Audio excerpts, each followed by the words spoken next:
வணக்கம். இன்றைய செய்திகளை விரிவாக பார்ப்பதற்கு முன்பாக முதலில் தலைப்புச் செய்திகளை பார்க்கலாம். தமிழர் திருநாளை சமத்துவ பொங்கலாக கொண்டாடுவோம் என்று முதலமைச்சர் மு.க.ஸ்டாலின் பொங்கல் வாழ்த்துக்களை தெரிவித்திருக்கிறார்.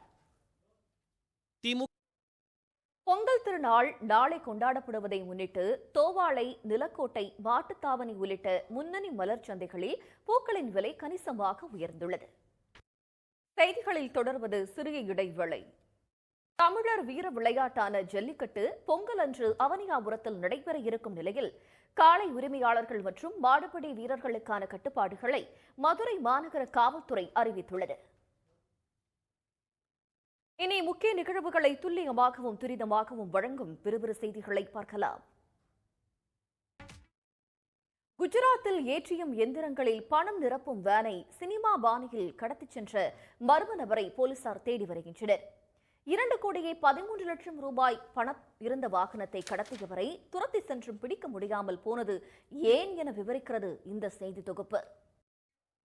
சாதி மறுப்பு திருமணம் செய்தால் வெட்டி கொலை செய்வோம் என மிரட்டி வீடியோ வெளியிட்ட நபர்கள் மீது நடவடிக்கை எடுக்க உயர்நீதிமன்ற மதுரை கிளை அதிரடி உத்தரவு பிறப்பித்திருக்கிறது. வலைதளத்தில் மிரட்டல் வீடியோ வெளியிட்டதன் பின்னணி பற்றி விவரிக்கிறது இந்த செய்தி தொகுப்பு. தமிழர் திருநாளை சமத்துவ பொங்கலாக கொண்டாடுவோம் என்று முதலமைச்சர் மு.க.ஸ்டாலின் பொங்கல் வாழ்த்துக்களை தெரிவித்திருக்கிறார். இனி முக்கிய நிகழ்வுகளை துல்லியமாகவும் துரிதமாகவும் வழங்கும் விறுவிறு செய்திகள்.